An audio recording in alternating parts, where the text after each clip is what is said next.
Այն նույն մարդիկ, ովքեր որ ամեն ինչ արեցին, որ Ղարաբաղի ժողովրդի իրավունքների պաշտպանության համար չգնան եւ չբանակցեն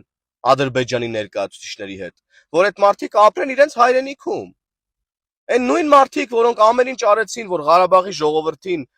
բերեն Հայաստան, մի նպատակով, որ բերեն հավաքեն հրապարակում եւ օգտագործեն իրենց քաղաքական նպատակների համար, այդ նույն մարդիկ այսօր էլի Հայաստանի Հանրապետությունում ամեն ինչ անում են, որ օգտագործեն Ղարաբաղի ժողովրդին նորից իրենց քաղաքական նպատակներն իրականացնելու համար։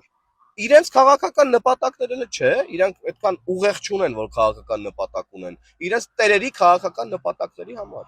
Այս տահակների համար մարդը արժեք չունի։ Ընդհանրապես միշտ Ղարաբաղի ժողովուրդը եւ Ղարաբաղի հարցը սրանց համար եղել է իշխանության մնալու միջոց, ժողովրդին թալանելու միջոց, այդքան բան իրենց բանդաները պահելու միջոց։ Հիմա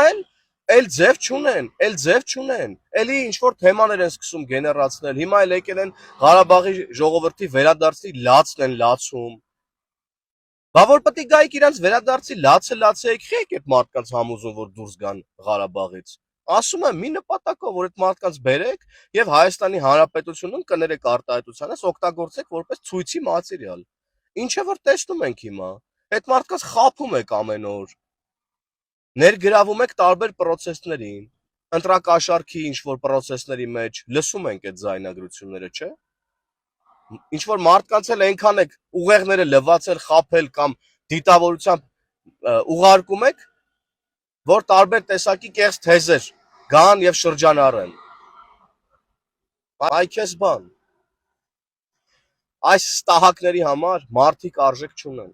ընդհանրապես արժեք չունեն։ Նրանց միակ նպատակն է օգտագործել մարդկանց իրենց տերերի նպատակներն իրականացնելու համար։ Այսքան բան, ինչպես որ նախորդ 30 տարիներին են օգտագործել թե Հայաստանի ժողովրդին, թե Ղարաբաղի ժողովրդին, թե Ղարաբաղի հարցը առհասարակ, թե ցեղասպանության հարցը։ Սրանք արժեք չունեն։